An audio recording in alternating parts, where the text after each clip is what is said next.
What's up? I'm going to do a quick walkthrough here on what exactly I'm using in my sump. This is the sump that I just built on my latest DIY sump build. This is the 30-gallon long, I guess you could call it 30-gallon long. It's a deep blue tank. Deep blue makes a pretty decent tank for display tanks too, because you know their silicone is on point. It's perfect.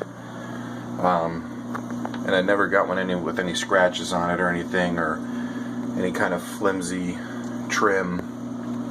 But anyway, it's a 30-gallon deep blue tank that I have turned into the sump on the previous video, like I said. Let me give you a walkthrough here. I'm using the Herbie method that I set up in my own when I pre-drilled this tank. You can see there's the box for it. Don't mind the mess, I just did a sand bed sifting.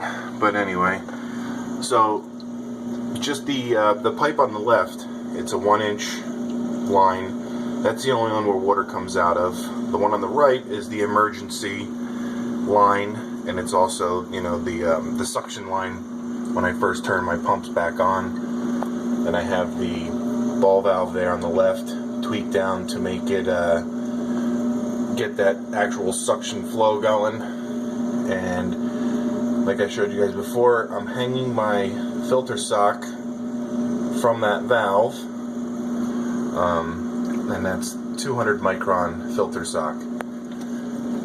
One of the newest additions is I ran this airline tubing right here.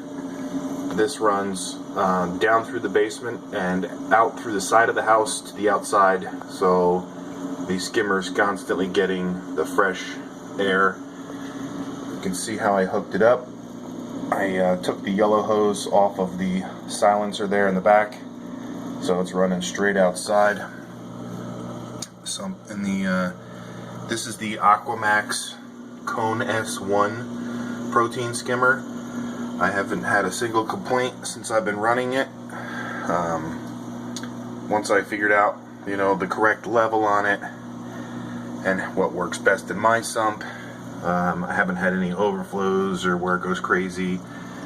And you can see here it's getting a good skim for me, and it's pretty quiet. It definitely doesn't make, it's actually one of the quietest things in the tank here. And right for now I have some spare Corian pieces until I build the matching shelf for it. I'm using an Aqueon, it's a 300 watt heater, fully submersible heater obviously, and that's about a year old. Haven't had any issues with that either. Still takes a licking, keeps on ticking. Here's that bubble trap that I designed. I don't get many bubbles through it. It's putting out little bubbles now because I just installed the sump last night, so it's got a good amount of fresh water and a lot of new stuff in there that it's getting used to. Plus I just did the sand sifting with my turkey baster because I am having some brown algae diatoms on the sand bed, and they have come back. Haven't figured out what's going on with that yet. But anyway, here's my little handy thermometer. What's that at? About almost 78, 77, 78. Perfect, right where I like it. Here's some of that infamous grape calerpa from good old Roscoe's Reef. You know, everybody has their worries about grape calerpa. Of course, I'm worried as well too, because I don't have any fish that will eat it if it does go into my main display. Real quick, just missed it. My auto top off was running if you heard that little noise. But so here's the baffles. I love this. It's a cool color. This is actually the back side of the Corian that's not polished, and the polished side is that. So I saw this laying in the dumpster and I was like, no way. So that looks pretty damn cool if you ask me. Right? So for my Refugium light, obviously I'm just using the good old shop light, which is kind of cool because, you know, as you're working in there, if you hit it, you know, it's okay. It's not going to break anything off. I just use some zip ties with the screw holes on them. And this is a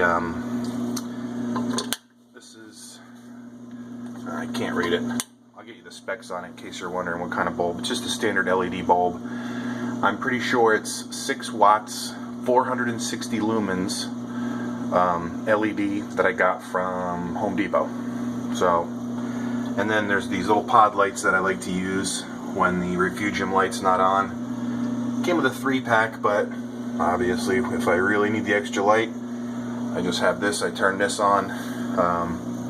Everything's running good. I did install this little sucker which comes in handy. It didn't come with it. It came with a plug, and then I dipped this in some boiling water and stretched it around there. This thing's awesome. So yeah, so there's that chamber there. Here's the Refugium. Now this is where I've been running my Seachem matrix. And I've changed a few things up in my system because of these diatoms.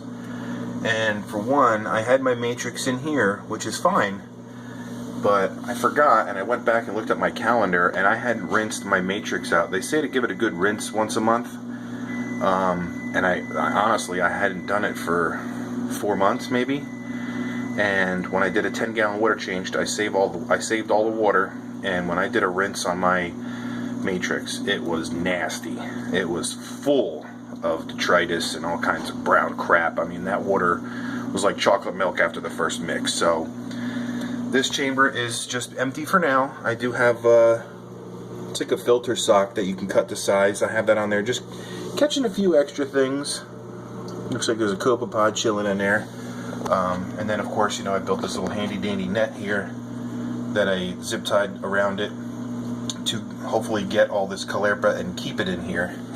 And you can see that it is working, and this is one of the main reasons I wanted to change the sump, was keep all the caulerpa in there as best I could. And you can see there's still some air bubbles on the tank. I just did this 24 hours ago, that's why it looks so damn clean. But this chamber here, you can see the light diffuser.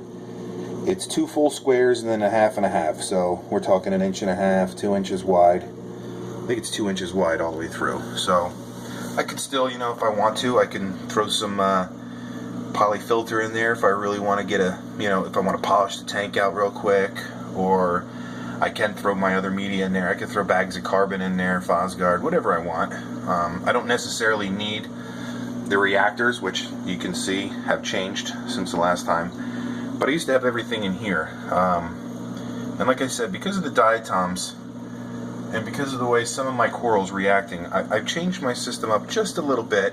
I'm doing a little test here, a little scientific test, but anyway, we'll see how that goes. I'll keep you updated on that. So you can see in the back there is the red. It's my little fluval pump. That's for the reactor. I was going to run it and hook it up to the return pump line, but I decided not to at the moment. But I have a union right back there, and then, you know, I have these unions here for the check valve. So if I want to repipe something down the road, I could put a T right here, no problem, and then put a little, you know, valve coming off the top, and then a 90 and run my reactor, no problem. Which I'm probably going to end up doing, but like I said, I'm trying some new things to see if I can help with this diatom issue that I'm having. This is the Danner 9.5 mag drive pump. Eventually, I'd like to change to a DC pump to see if it does help with, you know, conserving energy.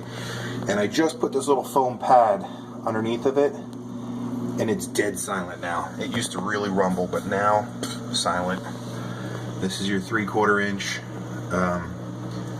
check valve from Bulk Reef Supply. And then, so I did take all my matrix and I put it in my reactor. It does say it runs best in a canister filter, and I guess maybe I wasn't getting enough flow and the detritus was collecting. So I said, you know what, let me throw it in the reactors, because now I'm not using a couple things. I don't know if anybody notices, but there's no Fosgard in my system, and everybody knows I love me some Fosgard. I'm actually going to let the tank get a little dirty, see if I can get this caulerpa to grow. So this is enough matrix, I think, for 400 gallons, and I have a 75-gallon tank with a 30-gallon sump, so plenty of matrix. This is the same stuff that's been in there. I rinsed it out. This is the required amount of BRS, you know, ROX 0.8 carbon. I measure mine. I do 85 gallons. That's how I determine the amount in my tank. So I dose everything at 85 gallons. But then over here I have the JBJ auto top off system. There we go. There's a little better shot of it maybe. And I'm using the TomTom Aqua Lifter. It's awesome. Hasn't failed me yet. And I'm very happy with the sump. Of course, obviously, it looks super clean right now because it's 24 hours old. But I wasn't too worried about the wires. You know, it may look a little messy. To me, it looks messy, but there's not a whole lot you can do with wires. And I don't really have a lot of them. So, again, these reactors, that's where they're going to be for now. Most likely, next time I do a cleaning on my pump, I'm going to I'll have a union here so I can just disconnect that, pop this, unthread these two adapters here. I'll probably actually put in a flexible T because I like that this has a little bit of play in it, you know, that it's not so rigid. But so there you go. Any questions about the sump and any of the equipment that I'm using that you may want to use down the road, hit me up in the comment section and I'll let you know exactly where I got it from. Probably I can remember most of how much everything cost, and that's pretty much it. So here it is, looking beautiful, spotless. Not for long, I'm sure. Want to get some serious Chaeto going, or I'm sorry, Callirpa. But yeah, that's it. I just did the sand bed cleaning. It was super brown. I kicked it to the curb once before, but it came back. Everything is, look at the size of those Dunkins up there. Jeez, man, somebody come get these from me. 40 bucks each. Come get them. Look at these suckers. Look at it. It's huge, right? Anyway, so yeah. Well, there's my little blue-eyed cardinals. Look at these guys. They're awesome, man. Once they get super happy, so colorful. You know, they're like a super silver. You can see those orange lines with a really dark blue around their eyes. Super peaceful. Look at, hey, you want to be on camera too? Look, there's my boy. What's up, Mr. Hawkfish? Yeah, well, come on down. And this lonely clown over here by himself. Poor guy. So, here's the latest view of the A-cans. You can see them. This is the T5 lighting. I'll put on my gel filter so you can see maybe a little bit better. There we go. I can't wait for these to get that big. All these A-cans I got from Coral Lust. Look at them. Awesome. Most of this stuff I got from Coral Lust. It's pretty much the only place I'll ever buy my coral from again. Unless I find some really extravagant piece somewhere. And I always got my eye open, but look at him. Doesn't he look like he's up in a treehouse? It's usually where he sleeps at night, right there.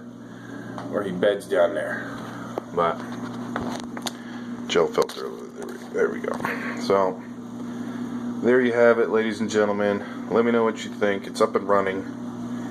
I'm excited about it. Fiance helped me out last night, changing it over. She's a champ. She stuck through it and ran the water, held the pumps for me, handed me towels, listened to me yell and scream. So, there you have it. There's my little switch for that. Pretty nice. I like it. Billy Pipes out.